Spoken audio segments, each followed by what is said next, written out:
حضرت سیدنا عثمان جرجانی رحمۃ اللہ تعالی علیہ،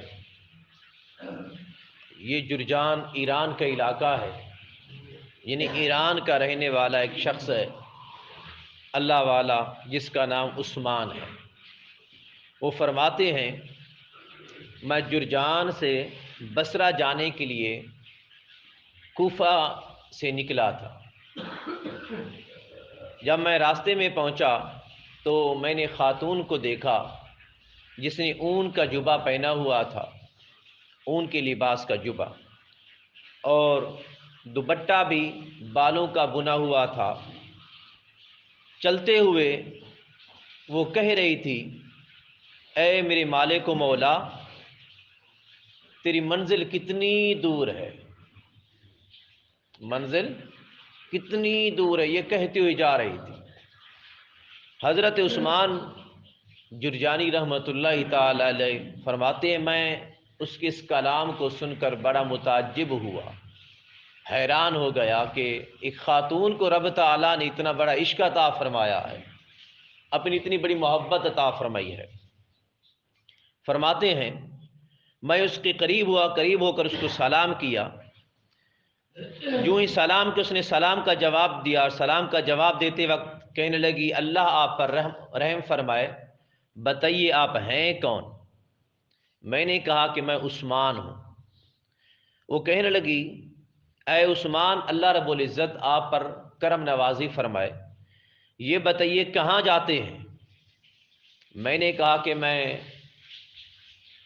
بصرہ کی طرف جا رہا ہوں۔ پوچھنے لگی کیوں؟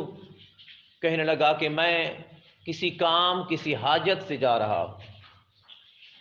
جب میں نے اس خاتون کو بتایا کہ میں کسی حاجت سے جا رہا ہوں، یعنی مجھے کوئی ضرورت ہے وہاں جانے کی، تو اس نے پلٹ کر جواب دیا، اس نے کہا کہ اے عثمان، آپ تو اللہ والے ہیں، بڑے متقی اور پرہیزگار شخص ہیں، آپ اس کی طرف رجوع کیوں نہیں فرماتے جو ساری حاجتیں پوری فرمانے والا ہے؟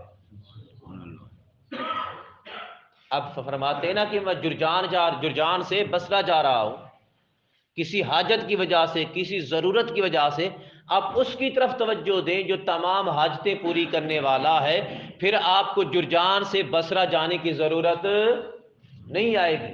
کیوں؟ کیونکہ وہ ساری حاجتیں پوری فرمانے والا ہے، وہ یہیں پر آپ کی حاجت پوری کر دے۔ حضرت عثمان جرجانی فرماتے ہیں میں نے کہا کہ میں اتنا بڑا ولی تو نہیں ہوں کہ رب تعالیٰ سے سوال کر رب تعالیٰ پوری فرما دے۔ وہ خاتون کہنے لگی بتائیے رکاوٹ کیا ہے؟ رکاوٹ کیا؟ آپ کہتے ہیں کہ میں اتنی معرفت رکھنے والا نہیں ہوں، تو رکاوٹ کیا ہے؟ حضرت عثمان جرجانی کہنے لگے کہ میرے گناہ، میرے اور میرے رب کے درمیان جو رکاوٹ ہے میرے گناہ ہے۔ حالانکہ ہیں اللہ والے متقی پرہیزگار شخص ہیں، لیکن تقوی کا عالم یہ کہتے ہیں کہ میرے گناہ ہیں جو میرے اور میرے رب کے درمیان رکاوٹ ہے۔ خیر، اس کے بعد وہ عورت کہنے لگی اے عثمان جرجانی، یہ گناہ بڑی بری چیز ہے، یہ ہیں ہی ایسے کہ بندے کو اس کے مالک سے جدا کر دیتے ہیں، بندے کو اپنے مالک سے جدا کر دیتے، یہ گناہ ہیں ہی ایسے۔ سو محترم المقام یاد رکھیے گا، گناہ اب چاہے جتنا ہی چھوٹا ہو، بڑا نہ صحیح، چھوٹا ہی صحیح، یہ گناہ آہستہ آہستہ مسلسل بندے کو مالک سے دور ہی کرتے جاتے ہیں۔ وہ حدیث پاک ہے نا، آقا علیہ الصلوۃ والتسلیم کا فرمان علی شان ہے، آقا نے فرمایا بندہ جب گناہ کرتا ہے چاہے چھوٹا یا بڑا، آقا نے یہ نہیں فرمایا کہ بڑا گناہ یا چھوٹا گناہ، نہیں، آقا نے فرمایا جب بندہ گناہ کرتا ہے تو اس کے دل پر ایک سیاہ دھبا لگ جاتا ہے، ایک داغ لگ جاتا ہے، ایک ٹکا لگ جاتا ہے۔ جب دوسرا گناہ کرتا ہے تو دوسرا ٹکا لگتا ہے، دوسرا دھبا لگتا ہے، پھر اس طرح آقا نے فرمایا وہ گناہوں میں بڑھتا چلا جاتا ہے، اس کے دل کے دھبے بڑھتے چلے جاتے ہیں، حتیٰ کہ دل کی ساری نورانیت ختم ہو جاتی ہے اور دل سیاہ ہو جاتا ہے۔ جب دل سیاہ ہوتا ہے تو پھر بندہ گناہ بھی کرتا ہے مگر اس کو ندامت محسوس نہیں ہوتی، شرمندگی نہیں آتی کہ میں نے گناہ کیا کیوں، گناہ بھی کرتا ہے۔ اب دیکھیے نا، بندہ جب گناہ کی طرف جا رہا ہو، جب بندہ برائی کی طرف جا رہا ہو، برائی کر رہا ہو، تو دل میں ایک دھڑکن تھوڑی سی تیز ہونا شروع ہو جاتی ہے، دل کا اندر کا ضمیر بندے کو روک رہا ہوتا ہے، بندہ کیا کر رہا ہے، بندہ کیا کر رہا ہے۔ وہ اندر کا جو ضمیر ہے وہ تب تک بولتا رہتا ہے جب تک آپ کے دل میں کوئی روشنی باقی ہے۔ اگر آپ کے اندر سے یہ آواز آتی ہے، دل دھڑکنا شروع ہو جاتا ہے، یا دل کی دھڑکن تیز ہو جاتی ہے پہلے سے، ایک تھوڑا سا خوف محسوس ہونے لگتا ہے، تو سمجھے آپ کا ضمیر اور آپ کے اندر کا جو نور ہے وہ باقی ہے۔ اگر وہ بند ہو گیا، دل کی دھڑکن تیز نہیں ہوتی، خوف محسوس نہیں ہوتا، شرمندگی نہیں آتی، تو سمجھیں دل میں اتنے دھبے لگ چکے ہیں، اب کہیں سے روشنی آنے کی جگہ باقی نہیں ہے۔ سمجھ آ گئی؟ تو پھر اسی طرح اس کے برعکس مسلسل اس کو دھونا شروع کر دے، اپنے دل کو دھونا شروع کریں، اس طرح دھوئیں، اس طرح دھوئیں کہ ہر وقت رب تعالیٰ کی عبادت کریں، جو اس کی فرضی عبادت اس کو لازم پکڑیں، اگر ہو سکے تو نوافل کا اہتمام کریں، اگر نوافل کا اہتمام نہ بھی کر سکے تو فرائض کو لازم اختیار کریں، اور مسلسل توبہ کرتے رہیں، مسلسل توبہ کرتے رہیں، پھر ہر نیکی پہ آپ کا دل دھلنا شروع ہو جائے گا، دل ایسا ایسا دھلتے دھلتے پہلے کی طرح پاک اور صاف ہو جائے گا، مصفہ ہو جائے گا۔ اس طرح پاک اور صاف ہوگا، پھر آپ کے اور رب تعالیٰ کے درمیان کوئی شے رکاوٹ نہیں ہوگی، ادھر تیری زبان سے الفاظ نکل رہے ہوں گے، ادھر عرش معلیٰ تک پہنچ جائیں گے۔ اب دیکھیے نا اس خاتون کے عالم، حضرت عثمان جرجانی کہتے ہیں میں اپنی روزی میں سے پاک درہم کچھ جیب سے نکال اس کو دینا چاہا، جب میں نے دینا چاہا، میں دینے ہی والا تھا، ہاتھ جیب سے نکال لیے تھے، اس کی طرف ہاتھ بڑھایا دینے کے لیے، تو وہ خاتون کہنے لگی عثمان یہ بتائیے آپ نے کہاں سے لیے ہیں؟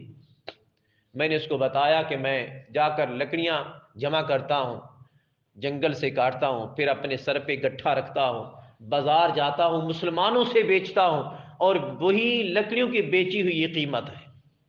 اس نے کہا ہاں یہ حلال کی قیمت ہے، میں لیتی ہوں۔ اس نے لے لیے۔ اس کے بعد اس نے کہا کہ اے عثمان اب میں بھی تجھے اپنا معاملہ بتاؤں کہ میرا اور میرے رب کے درمیان معاملہ کیسا ہے۔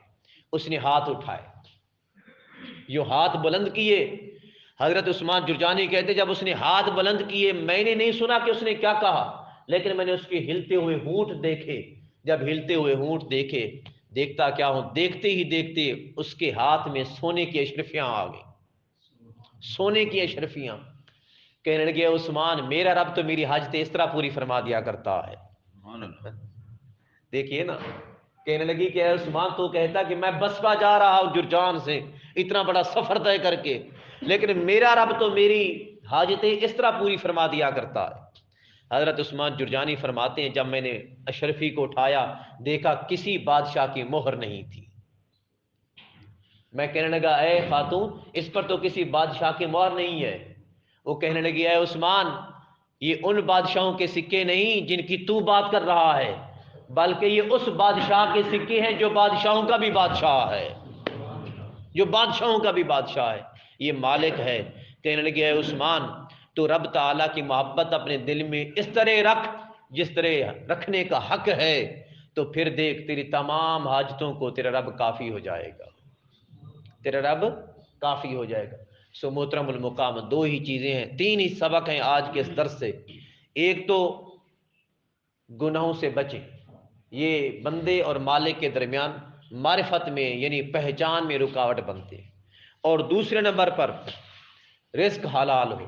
اب اللہ والی کو ضرورت نہیں تھی ان درہموں کی، لیکن اس نے دیکھا کہ اللہ والا دے رہا اور رزق حلال میں سے، تو اس نے قبول کر لیا۔